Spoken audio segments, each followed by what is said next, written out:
sa pagtanggap natin sa kanyang katawan at dugo. Yun po ay para sa atin.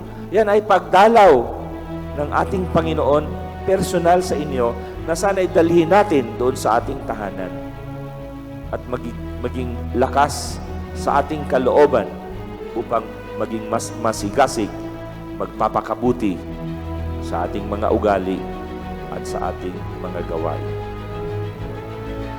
Naway katulad ni Santa Isabel, kilalanin natin ang pagdalaw ng Diyos at ng kanyang ina sa ating buhay.